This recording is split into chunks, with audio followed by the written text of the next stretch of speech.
All right, Norman Yeah. Gobin, welcome to the Gaff. Hey. So happy to have you. Hey. And finally, glad we finally made this happen. Yeah, man. I'm glad you finally decided to give me a call. Yeah, I know. Have you been waiting? Yeah, man. I of course I've been waiting. I'm a day one fan. That's the thing, right? Oh So yeah. it's like I'm like, I wonder if he's ever gonna like give me a call on it. I was here. I was on the page before you even posted anything. Alex, what's Oh, wrong with you? nice, nice, nice. So thank you so much for your support, man. I appreciate it. I have been a mutual fan as well, and yeah, it's just nice to have you on and to discuss whatever. Yeah, man. Yeah, yeah. I How have you mean, been? I've been great. Not gonna lie to you. Like I've been really good.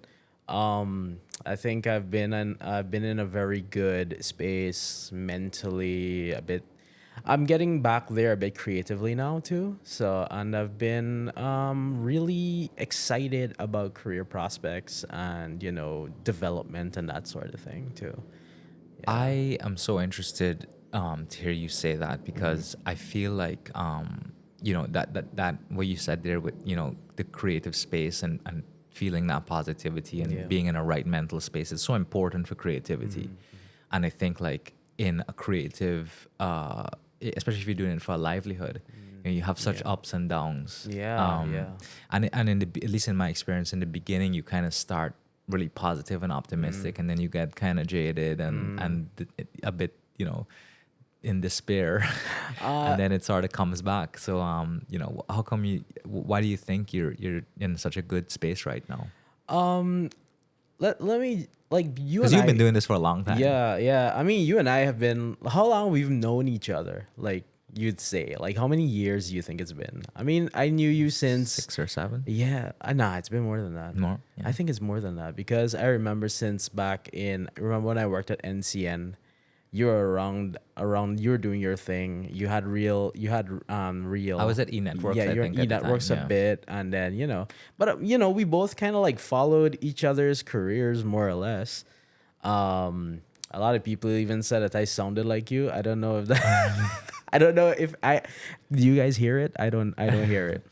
But what I was getting at is that I think I've been in this for like so many years since I was 18 years old, and now I'm 30.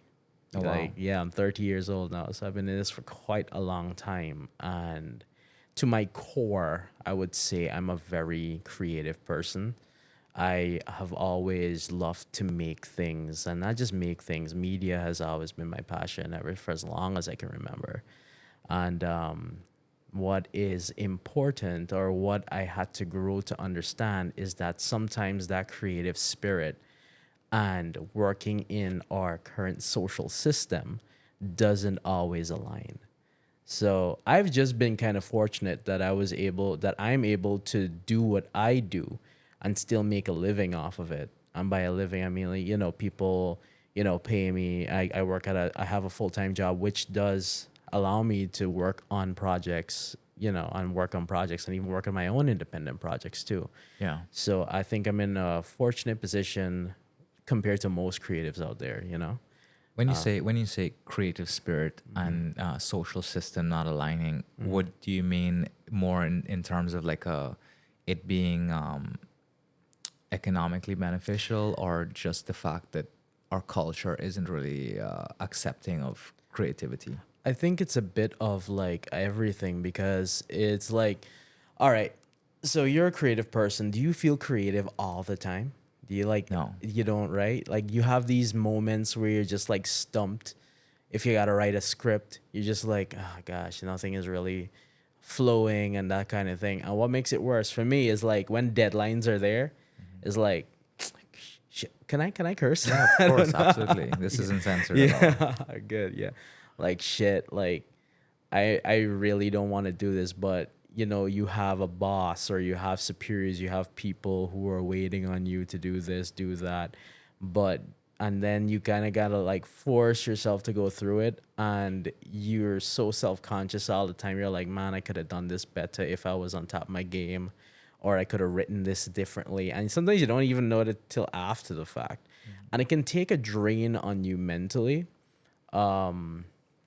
I find I get mentally drained a lot when I have to. I love what I do, but I get mentally drained a lot when I have to like edit, especially. I love editing. I love doing it, but like when I need to be very creative and critical for a project, like I edit every single episode of Big Bites. Every single episode that's been out, I've edited it. And when I got to sit down and edit it, it takes the editing process for me sometimes can go very quickly or take a very long time. And it's a lot of decisions, critical decisions I got to ask myself, make, and it can get frustrating, and it takes a toll on you. And a lot of people don't understand that. They're like, oh, why you don't get this out of the way? Oh, it's supposed to be done by now and this and that. I'm just like, do you enjoy the show? They're like, yeah. Okay, good.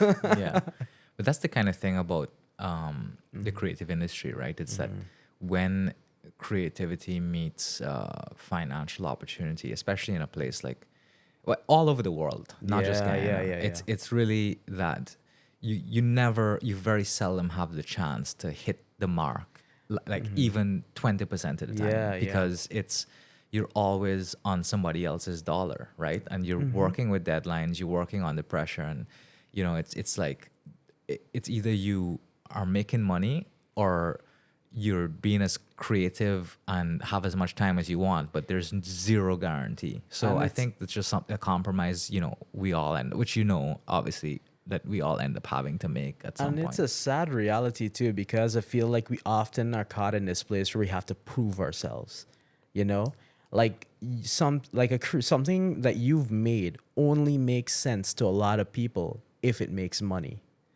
And it's sad because I think as a society, largely, we've lost that ability to consume art or consume a piece of media just because we enjoy it.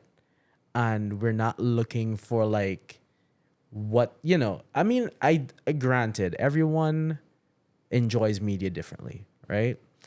But I feel like some people just don't enjoy media for the sake of enjoying it anymore. And like your value as a creative is often placed on if this piece of media can make money.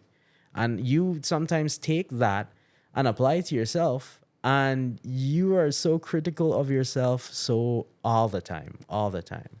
It happens to me. I sometimes, I wouldn't say that I'm a depressed person or anything, or that I think everyone gets depressed. I don't like to throw around that word because I feel that people do suffer from severe mental illness, and it's a real issue.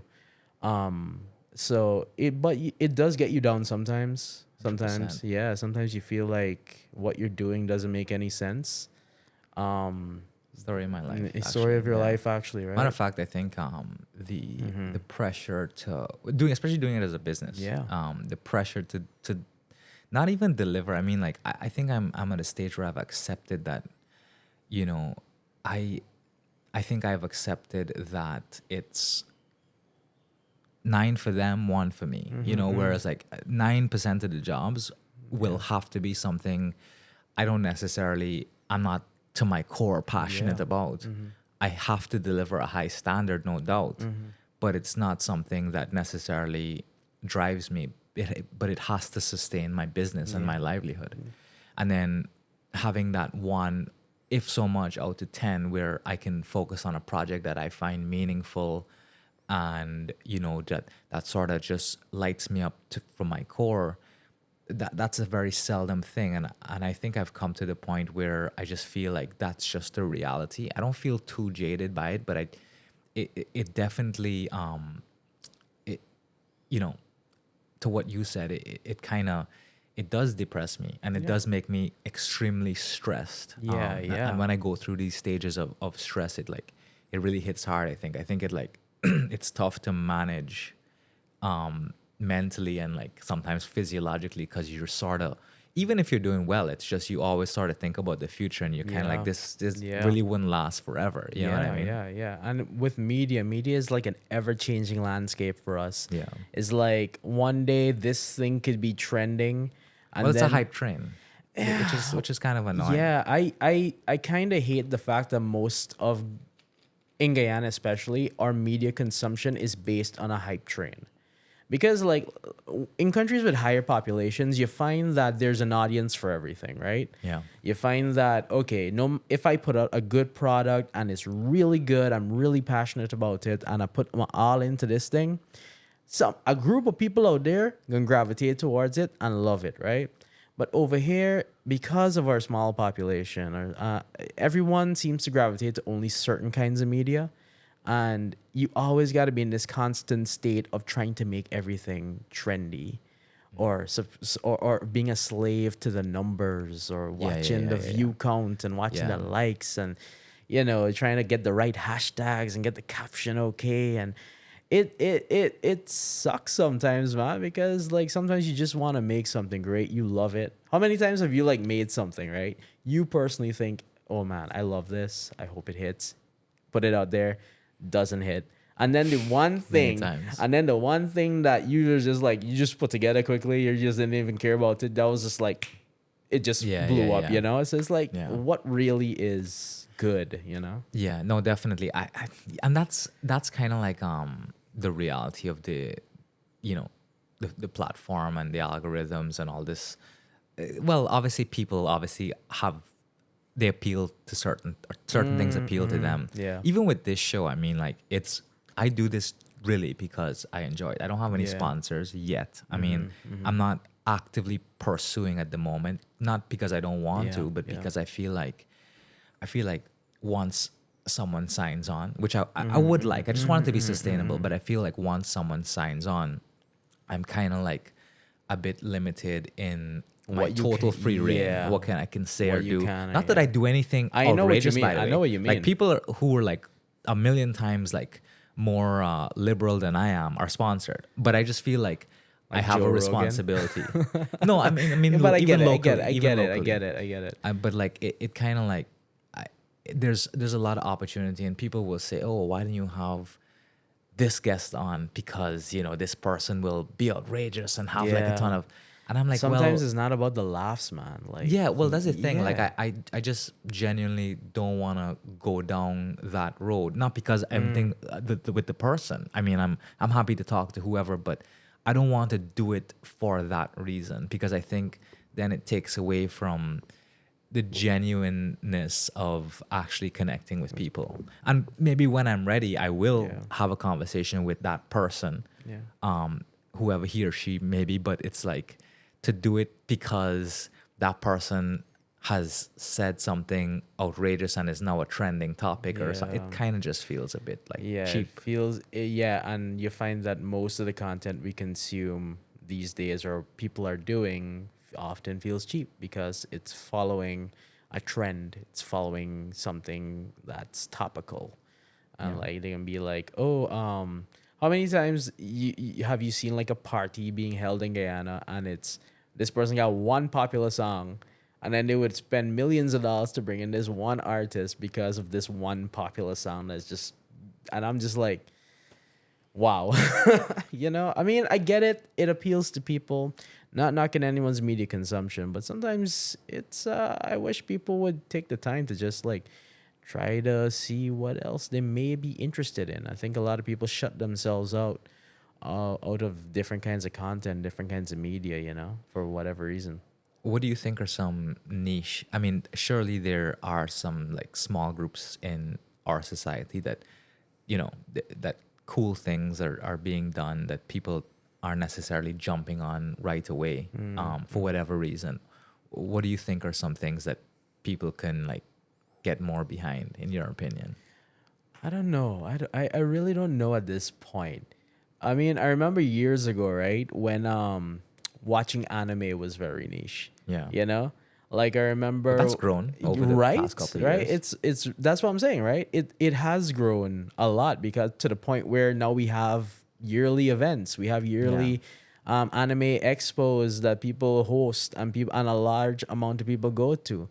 And I find as that's why I've accepted that reality more or less, because I understand that as a population matures, as time goes on, people's tastes change, people's exposure changes.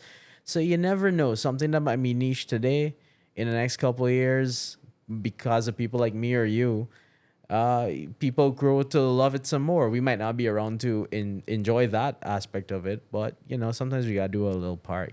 Yeah. Yeah. No, for sure. Speaking of the anime thing, the conventions actually are crazy. I haven't been to one locally yet, but I've seen the turnout like on social media. And Yeah. it's kind of like, I mean, I'm not a Do you big watch? anime fan. You don't watch anymore? Well, I used to watch a lot of Dragon Ball Z back in the day, which Okay, is not okay. like I mean, super anime. That's like kind of like it's anime. anime. Like, It's anime. It's just yeah, mainstream. just anime. mainstream anime, Yeah, right? yeah. But I have friends like some of my closest friends are like hardcore anime. They're like, oh, you should watch like Demon Slayer and like Jujutsu Kaisen. yeah, all that kind of So, stuff. and right? I'm like, I don't have anything against it. I just feel like to me you could be it's- doing something better with your time. just because I'm not a hardcore fan. I gotcha. You know, but the storytelling is great. Yeah, It's pretty yeah. hardcore. You Yeah. know, they don't really hold back on Yeah. like you'd see more mainstream cartoons or whatever. I don't want to call it a cartoon and offend anyone. No, it's fine. You could call it a cartoon. It's Yeah. back in the day. I mean, now this is why I'm a veteran anime fan now, so I don't see a problem if people call it a cartoon or whatever you want to call it. Because some people have a thing with dubs and subs. Like you can only watch anime in Japanese dub with the subtitles. And I'm just like, I enjoy watching English dubs because I really like the English voice actors. I follow a lot of them, and I like the art on how they actually translate something that was in not one language really well over to another one. You know, speaking of, this is something I found very interesting the other day. So I was with my wife and I were watching Netflix, and I was kind of thinking, let me try this new Avatar series. And hot take, but to your point, I was, when something is in Japanese, and it's subbed, you kind of have the way the culture expresses themselves and stuff. It really lends to the story. So, and by the way, I don't know if Avatar the cartoon is subbed in Jap. It's in actually Avatar if this is the last Airbender you're referring to, it's actually American made. Oh, it's American Yeah, made. it's an Okay. It's actually that's a thing with the anime community, right? So is either the consensus is we know Avatar is American made, right? Yeah. But there are a couple of animations that are American made, but we kind of consider them to be sort of like anime because they're anime inspired. Yeah. So, but anyway, so I've never seen the cartoon. Yeah. But I saw the live action, and I was like, I feel like I didn't like it, but I felt like if it was in Japanese and I was reading subtitles, it would appeal to me more. That's interesting. Because I felt like how it was portrayed for a Western audience was cheesy. And I know that's a hot thing. Okay. Actually, that's a very interesting take because I was wondering, because you said you never seen the original. You never seen the original? No. Wow. But I found it uncomfortable to watch, to be honest. The original? The live or action. The live action? Yeah. Okay, that's interesting. Because I was wondering, right? What would a person think about this live action if they had never seen the original animation? Because I personally felt it was very the live action. It wasn't bad. I think the writing needed a lot of work. Because they did a lot. If you know the original animation, they did a lot of. They had to fit. They basically adapted the first season of the animation, which had 20 episodes. So they had to condense 20 episodes worth of stuff and the plot into 8. Right. So it's like, they took some creative liberty in like cutting up some parts. Well, that's one thing. And then also to bring something over into live action, as we've seen with multiple Disney movies, it's hard. It's hard. It's really hard. You don't have that magic of just cart. And that, anything. Graphics. It's okay. It's okay. I mean, that begs the question, right? Does something need to be live action? In your opinion? No, yeah. some things don't. Some things don't need to be, because I think animation in itself as an art form is unique, and you can do so much with animation, And I've always loved animation, and I'm not just talking anime, right? I'm talking like, every single. Have you heard about this recent show called Has Been Hotel? No. Okay, so it's on Amazon Prime, right? The fun story about this show, right? It was created about 10 years ago by an independent creator, right? She did the entire show and anime with a small team or whatever, and they literally just posted episodes on YouTube. So it was like a complete, like their own project, right? And then years later, I guess Amazon picked it up and was just like, we're gonna give you this budget.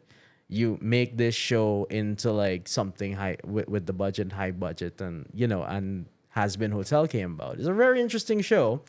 But that just kind of goes to show how how transcendent the art style is very Yeah. unique. The story writing is very unique, and certain things you can only do in animation. Yeah, one thing I love is I don't know if you've seen it on Netflix, Love, Death and Robots. Ah, That's yes. art. Like I Yeah, think like the yeah. fact that they are That able was to so good. craft a different like it's kind of like Black Mirror format where it's a different, totally different genre, Yeah, whatever every episode with also with different like animation. Yeah, yeah. That's just so impressive to me.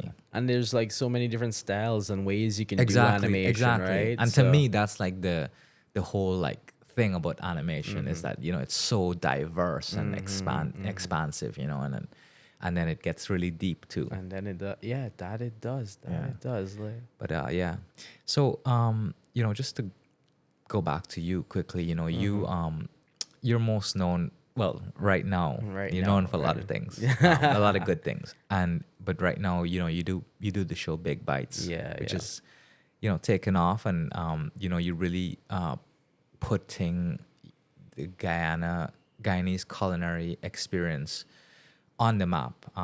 So fantastic job. I'm Thanks, really man. proud of the Thanks, work you're doing, thanks.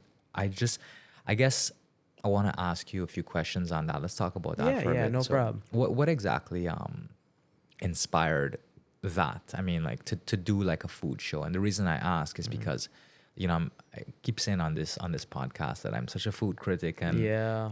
I Guyana has a lot of very limited options, and a lot of them, in my opinion, are just they're not as good as I hope for them to be, and I think a big part of that is consistency.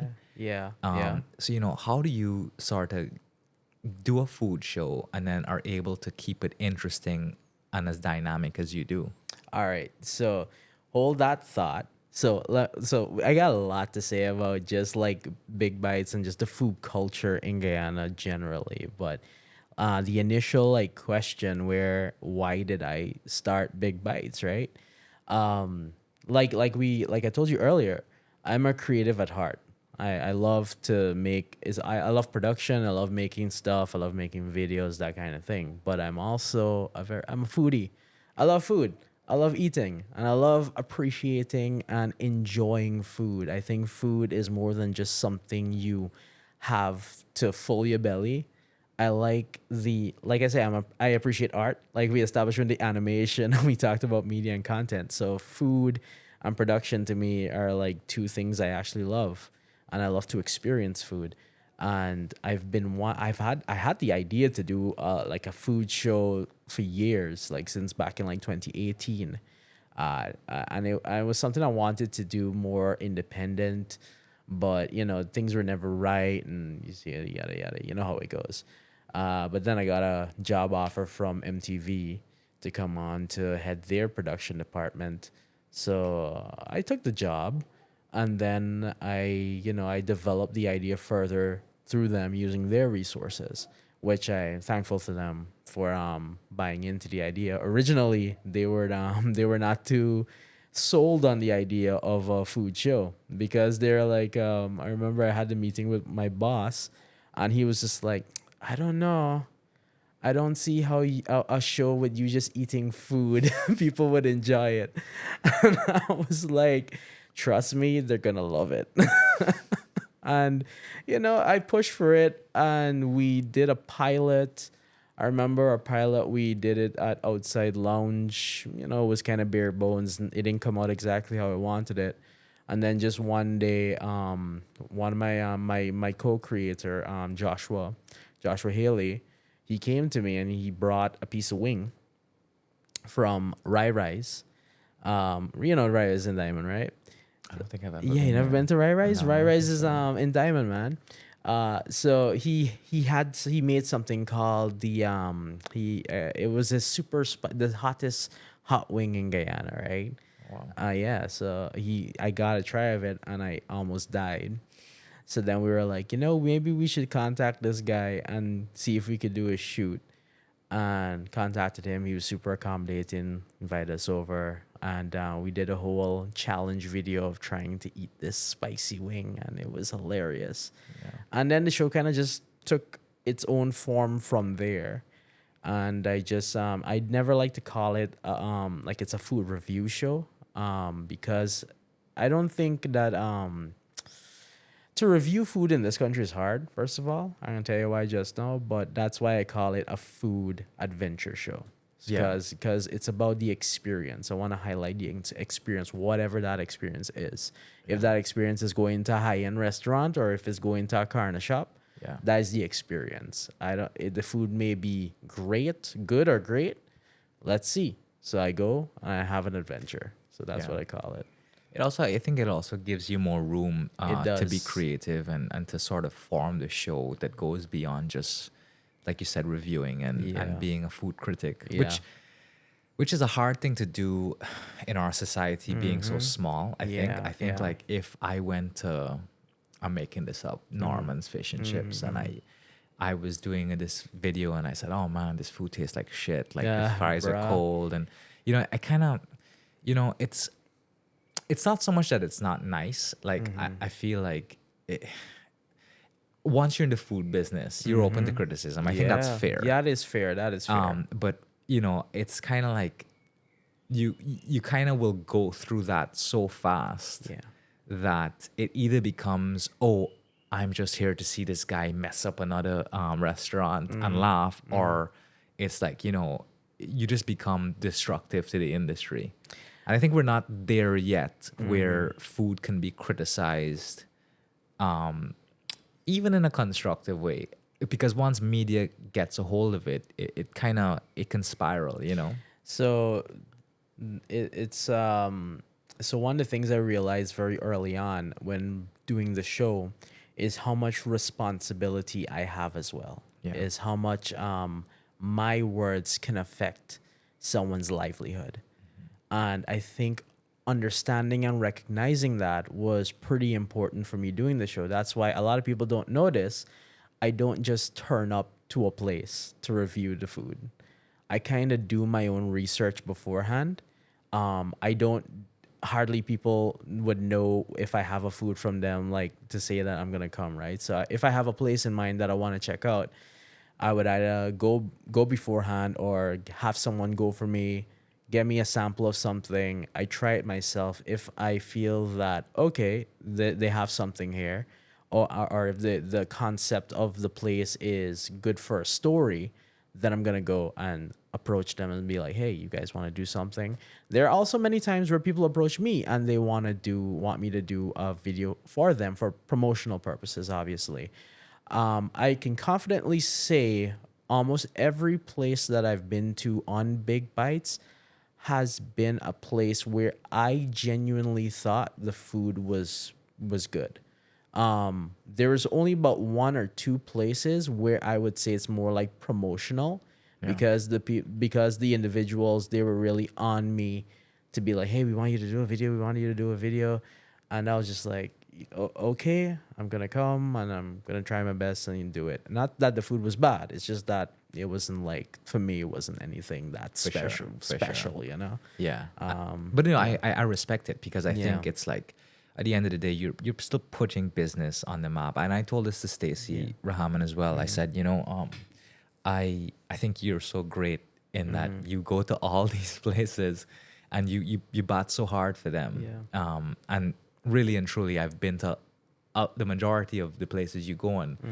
I think a good amount of them, in my opinion, which is very It's fine. subjective, No, it's fine. It's don't fine. deserve it, right? It's fine. It's fine. And I'm like, which is fine again, and I can criticize. I'm not gonna call out anybody, but I just I think what she's doing and what you're doing is good, because when people come to Guyana, They need to know what's around, and the review from a Guyanese has to be positive. I think we're just kind of like a very in general a very negative culture.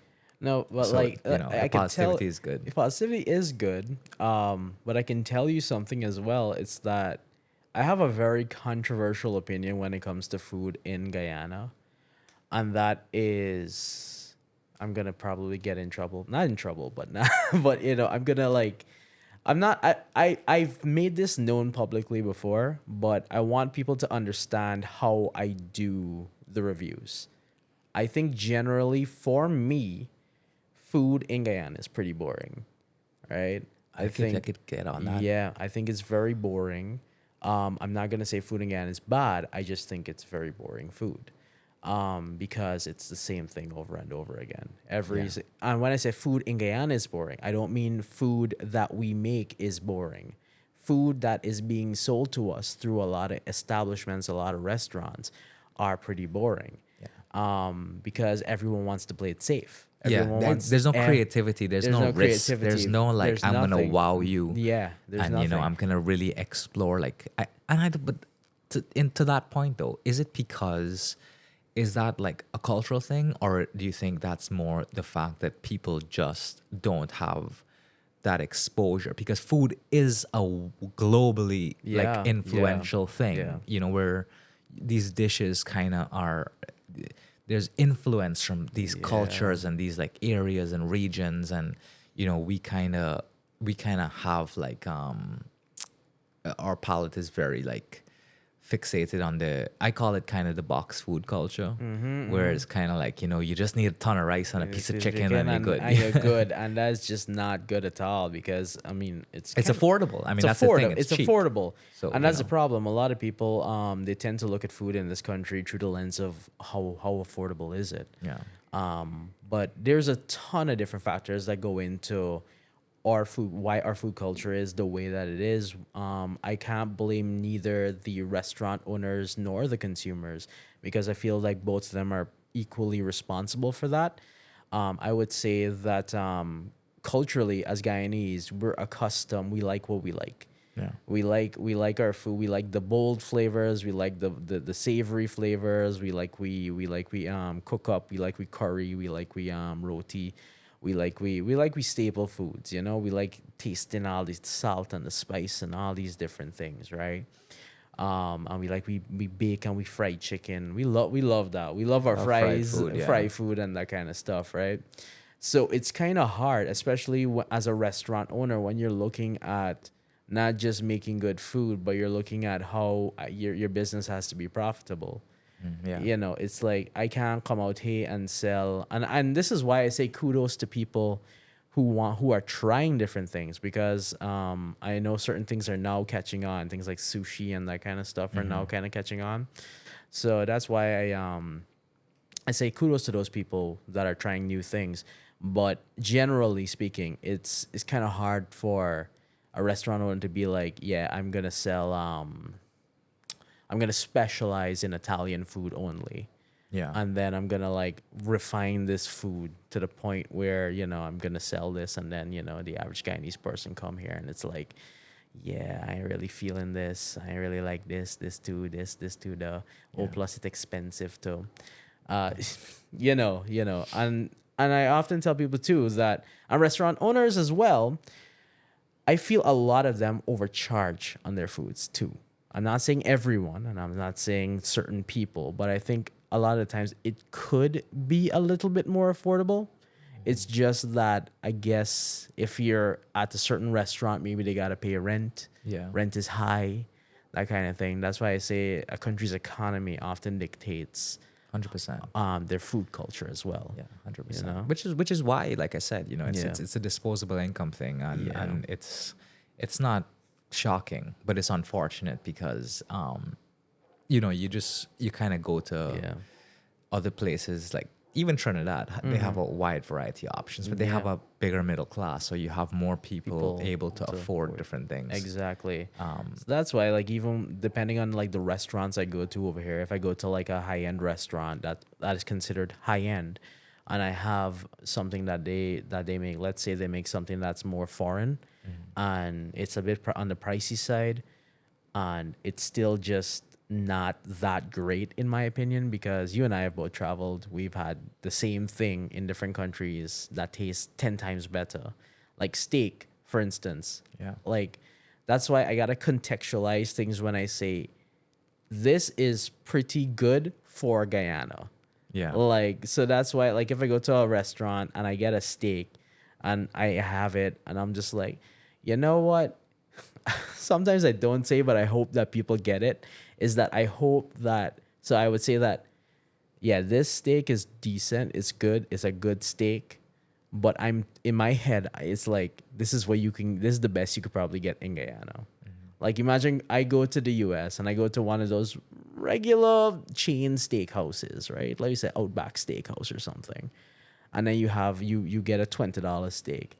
That steak is 10 times better than any steak you would get in a high-end restaurant over here. Half the time. Half the time. So it really just, again, is the economy.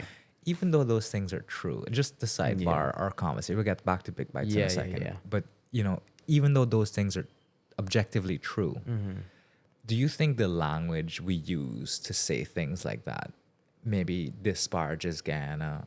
And because when we say, oh, this is good for Guyana, which is fine. Like I do it all the time. Yeah. And I think that's kind of like almost ingrained in me to compare Guyana to the world scale, especially when you have leaders in our country saying, oh, Guyana is going to be this and that and the next this and that.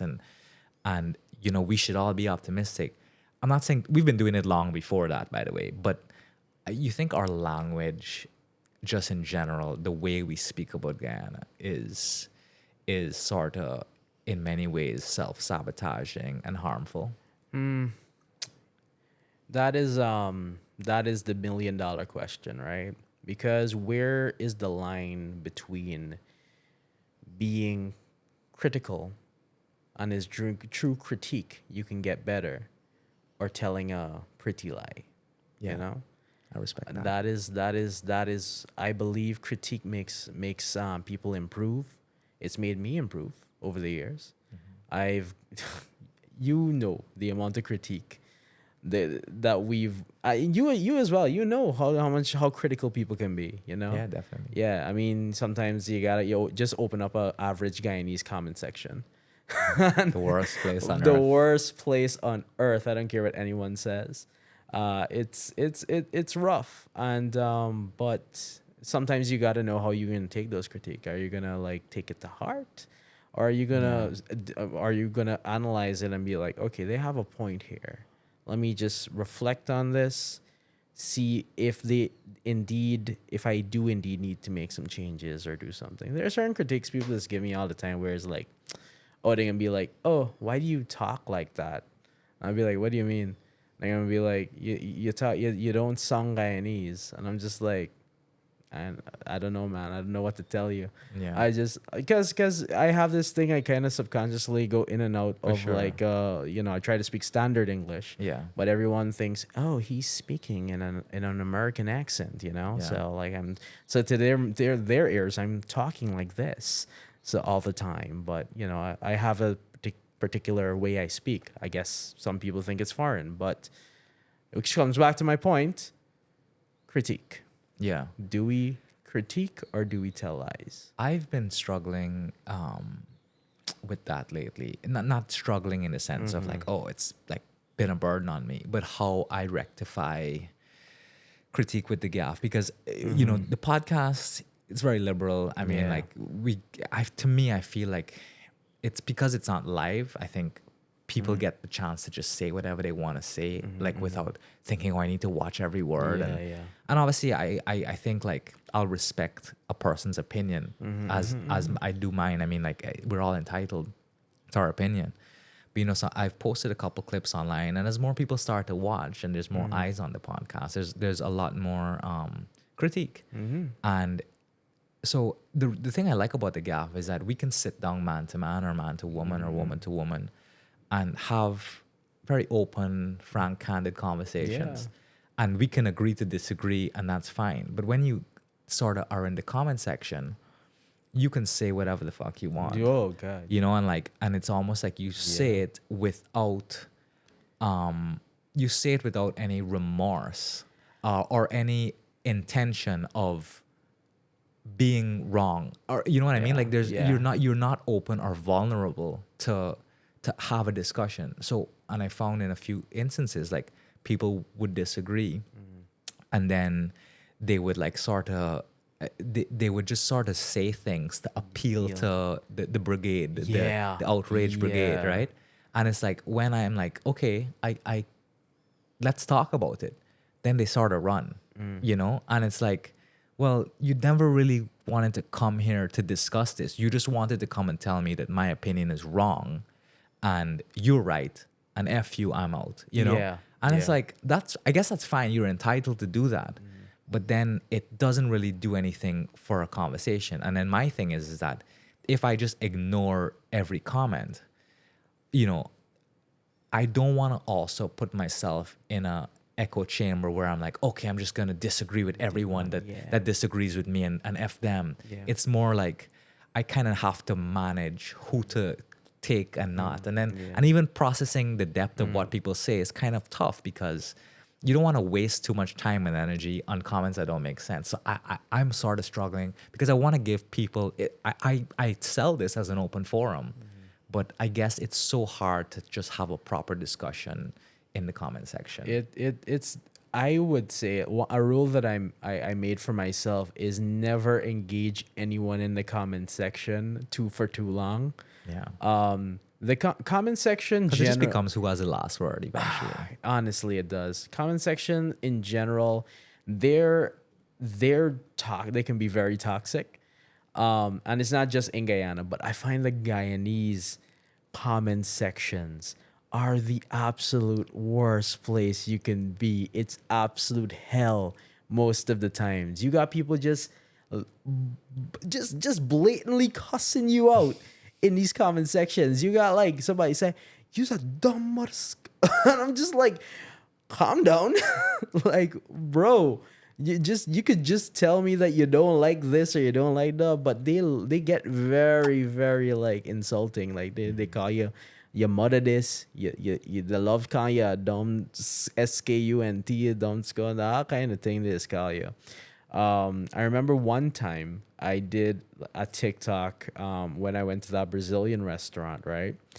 And in it, I'm not the biggest. There is one thing I don't like eating. I like eating most things, like practically everything. But one thing I just cannot stand the flavor of is liver. Oh yeah, me too. Like, I hate the taste of liver. It's like the texture is just off of me, and the flavor generally is just bad. And everyone else is gonna like hate me for this, but whatever. I personally think it's trash. But I made a joke in the TikTok where I was like, they even have liver, if you like that sort of thing. And then I just made it like that, right? And then someone in the comments were just like, why are you hating on liver? You know how many people love this? That means you don't like tripe. You don't like this. You don't like that. You need to educate yourself. You dumb mother's essence, all right? You like Guyanese. I'm just like, bro. And then I engaged. The worst mistake I did was engage them for a good couple like comments. And then to the end of it, I'm just like, you know what? I had to set, because it got me riled up, right? So I just had to tell myself, yo, calm down. This person just trying to get to you. Just let it go. Let it go. I just did not reply after that. They called me the absolute worst just cause I did not like liver. It's like, wow. It's rough out there. Yeah, it's rough. It's rough. Yeah. No, I mean, look, and that's just how it is. And I think that's kind of like the contract you sign when you put yourself out there. You know what I mean? Like recording a conversation between two people. I mean, like, that's like kind of the worst fear, right? To have a conversation recorded. And that's what a podcast is. I bet sometimes you're very self-conscious when you like ask, should I ask this question? Should I actually, you know, strangely enough, I'm not. You're not? Okay. No, I'll tell you why. Because I genuinely, I'm not afraid of being wrong. Okay. I embrace it. Because I think like there's nobody in the comment section or otherwise that can tell me that they know everything and that all of their opinions are right. So I think the beauty about the podcast is that the real audience that, and I'm not saying only the people that just praise me. I mean the real fans of the gaff who have constructive criticism, who tune in because they genuinely want to hear what someone has to offer. I think that they do that because they want to learn as well. And to me, like how like that food experiences your journey. I think like my journey is just, and somebody told me this. She's like, you're doing what I like is that you lead with curiosity. And I'm genuinely curious as to everyone's experience. I want to know what you're about. I want to know the things you do. Even if like to a person who knows, it's like, oh, that's a stupid question. I feel like there's so many people who also didn't know that. So I'm really not afraid of leaning into that. And I feel like my audience, the 10 people that watch this will sort of, lean in as well, and they'll leave knowing something else, That is something I had to slowly, over the years, I accepted as well. There was one point in my life where there was a period in my life, I should say, where I always felt like, I needed to be knowledgeable on everything. I needed to know these things. And especially I have a journalistic... That's a facade though. Yeah, no one is. It's a facade. And especially from a journalistic background, right? And I worked with in news agencies and all these things. And when I would I remember back in the day, I'd ask journalists questions about something because I genuinely didn't know. And then, when they have this like, what do you mean you don't know about this? You're supposed to know about this. You know, that kind of thing. Like, I'm just like, I'm trying to find out, or even when you go to like press conferences with like ministers and all these things, it's like the culture of being like, oh, you should know this. Why you don't know this about me? You should know this about me. It's like, you're a public servant, sir.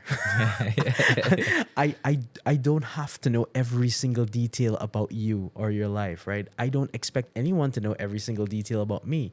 At the end of the day, we're people. We're just people. You might be in a quote unquote higher position than me. You might be this big minister, or you might be this big CEO. You must be. I think humility is important, and that's something I had to learn over the years, And I'm at this point in my life where I'm just like, I love talking to people who don't know everything. Yeah, no, for sure. Or even if there's someone I'm trying to find out who's an expert in this area, I want to know. I want to talk to you. I want to know what you know. Yeah. I'm not like you. I'm not scared of being like, oh, I don't know this. I don't know though. If I get something wrong, I'll be like, oh, right, that's right. I guess I didn't know that, but now I know that. Yeah. I think humility is important it's a life skill. Sure. I think also like and I would even say that when I started this, I started at E Networks with a show called Round Town. And, I remember that. And I kind of like would do these pieces, like just sort of educational pieces, I guess. And I it was nice and it was good to do the research and stuff. But I, looking back, I kind of think like I hope I didn't give the impression that I'm speaking from this like total position of authority on this topic, because I think when you portray that for too long and then you lean into that character, that if something ever were to happen, like, I mean, like, remember it only lasts so long until like you have to get really deep into something. And then it's like, oh, well, you definitely don't know everything about this. So I think like that's kind of a dangerous way to portray yourself. So however whether you're doing a podcast or you're doing a show or whatever, I think like it's so important to have that humility to not all the time say, well, I don't know everything and I have no responsibility over the things I say, but like definitely, market yourself in a way that is like, that is not, that is more relatable as opposed to There's a way to do it. There's a way to do it. That's the thing. It's like you can not know something, but don't play ignorant. You could say, okay, you could admit when you're wrong, but don't say that, oh, you're dumb for being wrong, or I'm dumb for being wrong. You just kind of like there's a way to do it. Sure. It's like with me and food. A lot of people like to say that I'm a food critic and I know everything about food. I don't know everything about food. I think food largely is subjective at the end of the day. But how I make my critiques, I have to take all of these different things in mind when I make my critiques. I gotta think about what the average Guyanese person is exposed to, what their taste profiles are like. I got to think about this establishment and what they're doing and how the food actually tastes. I got to know how to contextualize my words to make sure that I'm not, overselling something. But if something's really damn good, I think, I went to India. You ever went to Safco before? No. You never went there? Okay, I got a video coming out this weekend. You can see it. Well, I don't know. By the time this goes out, I don't know when they go out. But that was a time where in Guyana at least, I genuinely had food that was some of the best Asian cuisine I've had in this country. Really? Yeah. I had chicken biryani from them. It tasted like someone literally just made it in like their home kitchen. Like that's how good it was. Like it was very flavorful, very impactful. But I tried to convey what I'm tasting or what the flavors are. I had to research so many different things about food, how taste profiles work, how how ingredients are supposed to go together, what flavors complement each other. So a lot of like that's I had to educate myself on food. And I did a bit of culinary studies, I should say, in my own free time. And based on that, I had to then dissect. Okay, well, I guess this is what good food maybe tastes like, but good at the end of the day is still subjective. What might be good for me still may not be good for you. But then I think food generally is supposed when something tastes good and when something Yeah. doesn't, right? So also, people don't have to agree with your opinion either way. Exactly. I mean, So, again, yeah. you're taking them on your adventure. Exactly. So You can be greedy. exactly. I mean, that's why I try to convey to my audience at the end of the day is that, that's why I say I personally like it. If you don't like it, that's fine. But I personally feel that this food is good. If you want to try it for yourself and see if you like it, then go ahead. Give it a try. Do you think Big Bites is like it's limited in its capacity given where we are with our food market, or is there potential to expand outside of the restaurant scene? I had to redefine what the show Big Bites is for that exact purpose. Originally, it was a food. Well, from the beginning, like I told you, it's a food experience show. But that doesn't just mean that it's a show where I go to someone's restaurant or place and eat their food and critique it. It could also be, I like this particular food. Let's go in a kitchen a day. Let's try and make it. That kind of thing. Yeah, So yeah. I'm working on content that is centered around food, but not just, I'm not a chef. I'm not an expert cook. I like food and I want to try to make food, or I want to see how other people make this food.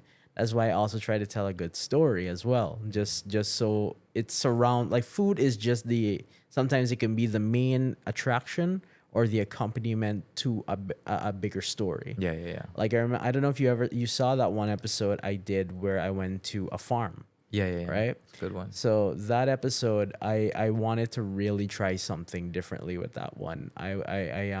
They told me about this place. It's in Canal.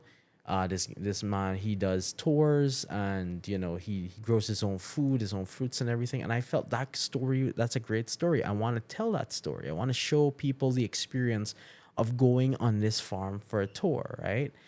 And literally the food aspect of it is towards the end of the video, right? Where we put together a bush cook and we cook it and we eat it and I have a conversation with this guy. So food wasn't the main focus of the video. It was trying to tell a good story. And for me, at the end of the day, Big Bites could be whatever it wants to be. Yeah. Once food is somehow involved. You can even do like an Anthony Bourdain-esque thing where Yeah. you even make it more people-centric. Yeah. And you kind of explore different people's situations, and then at the end you share a meal or a drink. Exactly, And that's how you exactly. bond, because I think food is like the ultimate bringing together. Food is a powerful. There are three things I consider to be very powerful. There's food, sex, and music. Yeah. Yeah, and that's what I think. So it's like when you have food, you can taste someone's emotions within whoever made it. You can tell when somebody just put together something and when they actually take the time to make this thing, you Yeah. know? Yeah. And food is a reflection of people's culture, their history, their where they want to be. It's close to a spiritual experience sometimes when you have something that's not it that it doesn't taste good, but it kind of just makes you feel something. Yeah. I don't know if you've ever had Oh, something like definitely. that. Yeah, Definitely. yeah. Yeah. You know, and it could be anything. It could be for me it's when my mom makes cook up. You know? My mom specific that cook up, right? It's just something about it. When she makes it and she really wants to make it, she makes a really good cook up for me. And that's just my experience. But generally speaking, I think food it can be a powerful tool. It can be that's why I really want more people to be inspired by food and not just look at it as like a business. Yeah. You know? Yeah. I mean, yeah, I get at the end of the day we gotta make money, we gotta make a living. But once So you much can, more than that. it's so much more. Once you can make a good product, Yeah. people will naturally gravitate towards it. They will come for that product. So you don't have to worry about the money. The money will come once you put the effort in to make a good product. Sure. Same thing goes for Goes beyond food. goes beyond food. Yeah. Goes beyond anything we do. Anything we do. Don't make money the focus. Yeah. Right? You know, kind of shifting from the actual show and you being a creator, I was wondering how do you, and this is kind of something a lot of artists who come through here or creators, I kind of ask them is how do you go about collaboration? Because I feel like as a society, we are not the most open to collabing or idea sharing or allowing someone else in your space that maybe you have the monopoly on. So how do you go about your collab? Like how do you get someone to be a part of your product or on your show even or do an episode with you? How do you approach that? Okay. I was just telling a really good friend of mine the other day that I've gotten to this point in my life where I'm not afraid of sharing ideas. Like, even if I give you $1 million idea, right? If I say, Alex, I got this idea for something. What do you think about this? You know, let try and do something, right? Or let me try and do something, right?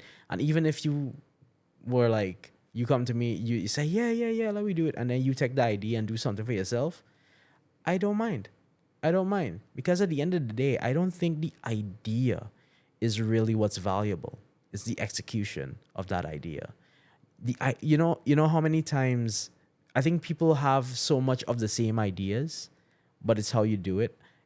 You know how many people probably had an idea for a show like Big Bites, but they probably, you know, how they did it would have been different from how I'm doing it. So the idea is not the food show. The idea is how are you going to take that idea and execute it and make it into something that people can enjoy, you know?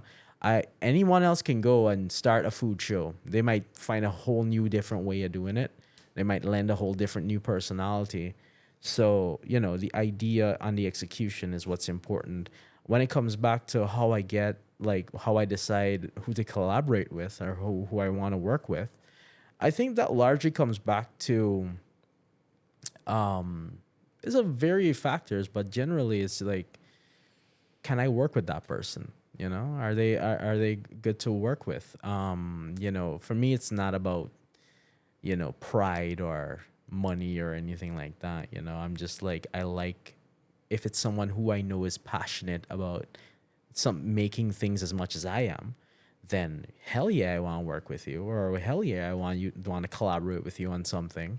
Let's just make something, you know. And if it's a sense where, oh, we're working on a business like project, then I could be like, okay, yeah, I love this idea. I think we could monetize this somehow. How do you want us to split revenue or split costs, that kind of thing? I think these are open conversations that you can have with someone without coming across as like, you know, prideful, or you're about the money. You want to set us, a set of money. You want to make sure you money safe, and I think open conversation is what's important in any collaboration.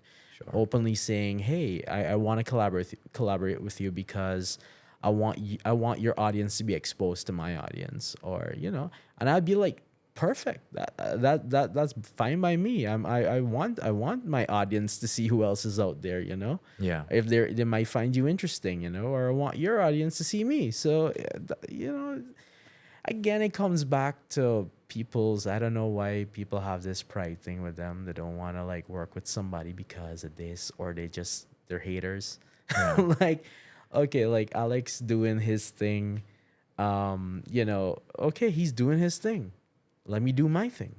I don't have to do the exact same thing that Alex is doing, or he doesn't have to do the exact same thing that I'm doing. There is space in Guyana for multiple people to do the same thing and exist. I think also like even if you are in first of all, for example, what I'm doing, I don't own the rights to podcast. I mean, you can go start your own podcast as well, and like you said, it'll be very different from what I do. Yeah. Not necessarily better or worse, but and I think maybe what people don't realize is that competition, forces the level to raise. Yeah.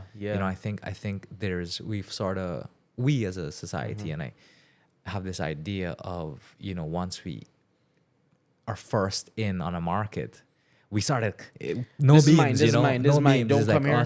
Don't come here. And put down the flag. Yeah. So like anytime anybody, does the same thing, we get very defensive and resentful, and I get why that would happen in a community like Guyana, a very small country that has, that may feel jaded economically, but at the same time, like things are changing now, and I think there's thousands of different ways to do one thing. Exactly. And when you have to prove why your own is better, that shouldn't really intimidate you. It can, but at the same time, it's like, you have to. That will happen at some point. There's no like I'm sailing off into the sunset with one idea. You always will have to refine and adjust and pivot. You know what's like one concept or one conflict I never really got the idea or fully grasped is music artists. Like, I haven't seen creatives feud as much as music artists feud. Really? Like, yeah, Locally? locally and internationally too, I think. Like, I feel, but let's focus locally. I think I know a few like people who are in the whole quote unquote music industry here. People, I mean, I'm not saying this is everyone. Don't quote me on this. I'm not saying that I know people like personally, but I've heard stories, people say that, I ain't like this person, I ain't like that person. And then you just be like, why you don't like them? And then they'll be like, I just don't like them. Like, like, okay, but like, is their music bad? Could it be better? Could it be good? And then they'll be like, yeah, I feel this man's make trash music and so on. So I was like, so why you don't work with them? Why you don't see if he can help? Yeah. Like, me want to work with he. You feel like he know it all, and then it's that pride thing too. People feel that because they making something or they're doing something, that they know everything. And they're the ultimate authority on this, and nobody can make it like them. The thing about art is that you gotta approach it from a place where it's not yours, because once you make something and put it out there, it's out there. And art in itself, as like an experience, doesn't belong to you.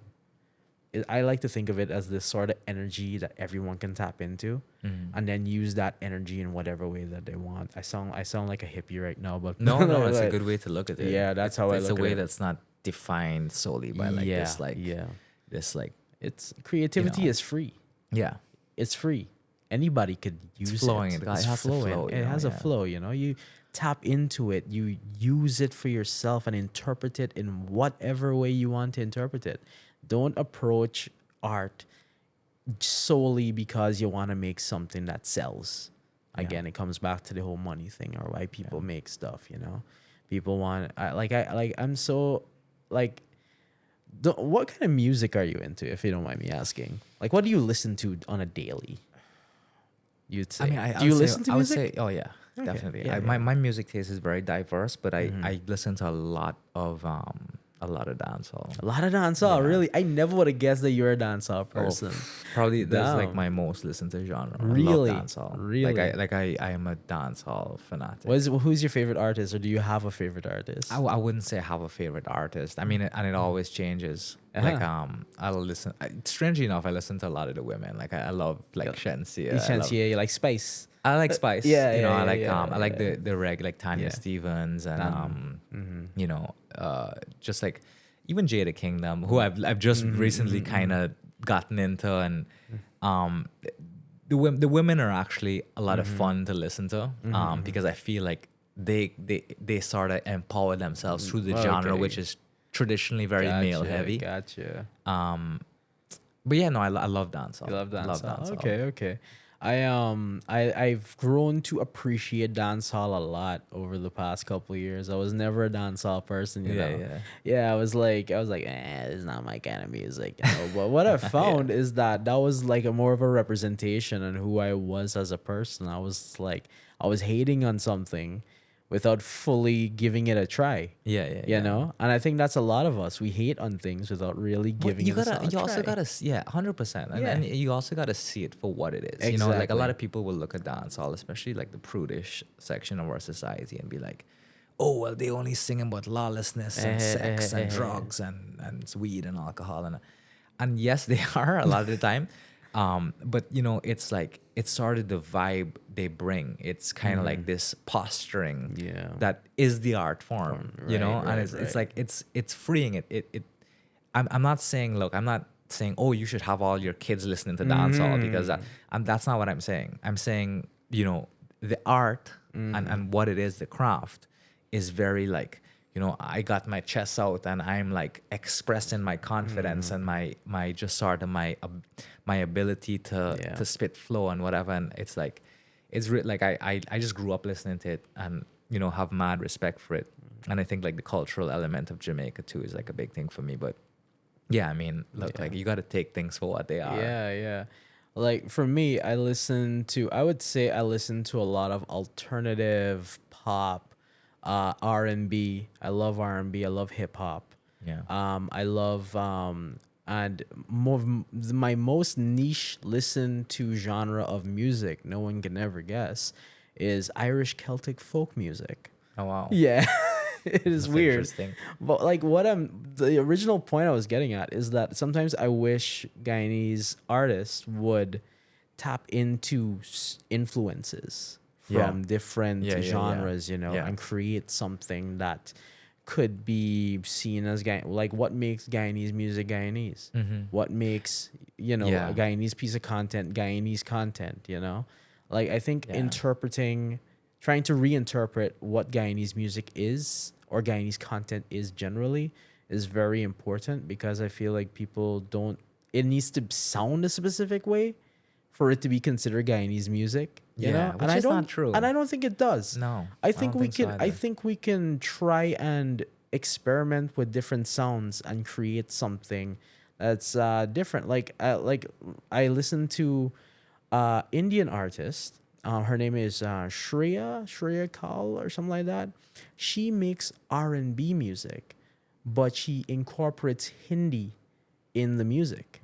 So it's like this ethereal kind of vibe, this sound where it's like slow grooving R&B music, and then out of nowhere she just hits you with that Hindi, and it's like a piece of Indian classical music in R&B vibe, and I'm just like, And that's what it's about. This is amazing, That's right? what it's about, yeah. Like, why can't we be open-minded enough to just tap in? I know people genuinely like weird music or music that is not considered to be Guyanese music, but why are you afraid of embracing that side of yourself? 100%. You know? I kind of wonder, just because there isn't, maybe there's not a big enough sample size that I know, that I'm familiar with creatively, Guyanese artists, that is, that where I can say, oh, well, they could draw more inspiration from here or here. I question, do we have that? Is the talent there? I don't know.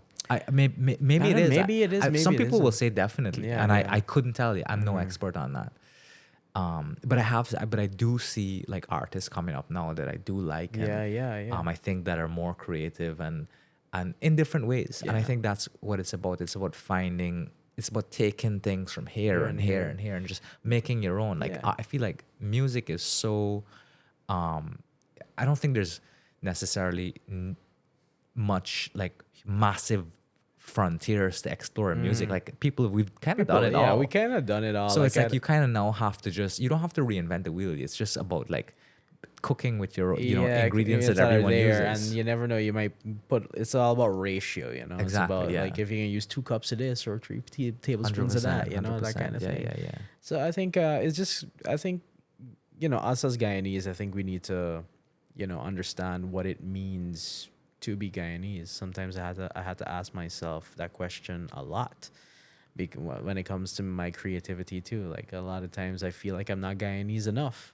Yeah. Like I could be more Guyanese, you know? Like Yeah. but I realized over time I can't let other people dictate if I'm Guyanese. I was born here. I grew up here. Oh, yeah. I lived here my entire life. Sure, I might not speak the most rawest Guyanese Creole, but I am Guyanese, I think I'm Guyanese. I know I'm Guyanese.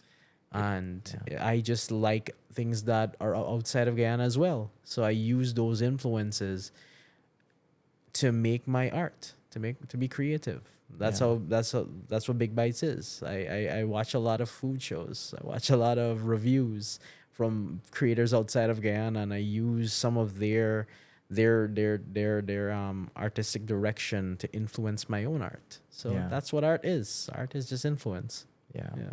God forbid you have, experiences that speak to you and you pull into your identity, which is a Guyanese, What is a Guyanese? Like 100%. Like but what- that's the thing, you know, right? It's who like is a people, Guyanese? people can't like, you can't just, I hate when people put you in a box, you know? Yeah. That's the thing. And I Yeah, was even yeah. like, even like with food, we talk about food. Yeah. Like I remember when, Delvin, Yeah. Backyard Cafe, and when he did his the rainforest pancakes thing, and that got a lot of flack. But it's like, and I understand that, okay, this is a cultural thing, but. So I'm sorry, who has the patent on cassava bread? You know what I mean? Like it's like if Delvin makes or Yeah. even buys his own cassava bread and serves it Yeah. and says this is, jungle roti. It's Yeah. like who are you to say not? Not, right? Why don't you, the person who's upset, market cassava bread and take it to that level? Yeah. Because this guy's doing something with food. He's Yeah. this is what food is. It's meant to, And you know what's funny, right? And this is what I don't know if people realize. I study a lot of history, right? The entire Guyanese culture is a remix of everyone else's culture to begin with. That's the thing. So it's like we don't make curry the exact same way curry was given to us. We know about curries is from India. Okay. How did we get the curry we have today? By using the ingredients that were available to us. Therefore, it's a remix of the original. Roti is completely different. Cook up is a variation. Our cook up is a variation of several different types of boiled rice, meat stews from Africa, right? So who says we need to stop? Yeah. Who says we can't push the boundaries a little bit more on art or food? Who says that we can't stop creating or experimenting Yeah. or doing something different? And even if it's just to make it marketable. I mean, Yeah. I think like people want an experience and they hear like a funky name or whatever. And by the way, some of these things will flop and it'll, But he's trying. You're yeah, trying. you try, you just got to try. And I think that's, ultimately what we can do. I think, again, our approach is interesting. Yeah. Guyana has a long way to go, but, just to wrap, I guess just a couple more questions. When you came in, you were saying, how optimistic you were about the potential for creative avenues and stuff like that. What else are you seeing out there? I mean, like up to 5 to 10 years ago, it's kind of like to get anything creative and feasible, and I don't want to go back to just the money making, but it's important if you want Yeah, to it do it is. full It is. time. It is. What are you seeing out there in terms of opportunity for creatives to like sort of make a living? I think it comes back to it's a sad like this is why I say you have to know how to meet in the middle with the integrity of what you want your content to be and also the marketability of it. It's a sad reality. I would say if you want to be, let's say, a creator, a content creator or whatever, but you also want to do it full time. I do content creation, but I'm lucky, like I said before, I'm lucky that content creation is part of my job. I have a full-time job. I'm employed somewhere and they pay me a salary. Granted, I it's not the only thing I'm doing. It's just that I'm in a fortunate position where it has given me they give me the time to work on other things too. But it's about finding a way to make your product good, not just marketable, but also good to you, but something that people will genuinely enjoy as well. And I think if you approach it, and it's hard to give people certain advice because I know not everyone is in that position where they could like, okay, not have a full-time job and be like, okay, I'm gonna do this. But I think if you really want to do something, you're gonna find a way to do it. Yeah. If you're passionate about something, you will find a way. It can take you months, years, but you will work at it slowly and you will find a way to do it. For me, it's just about taking baby steps. It's just about looking at what's out there, looking what you're interested in, looking what you're passionate about, not just passionate about, but like what drives you. Oftentimes, sometimes maybe you just like making stuff and you like making money. That's good. Maybe make some look at what gaps are there in the media landscape and see how you can fill it. You Yeah.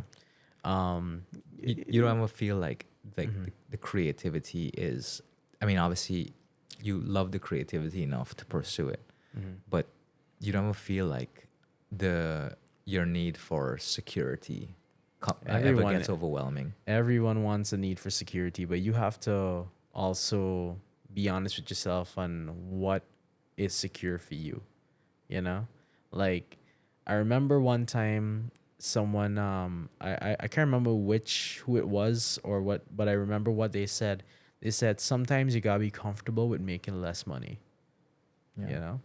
But what is happiness? I think it all comes back to happiness. What makes you happy? Do what makes you genuinely happy as a person.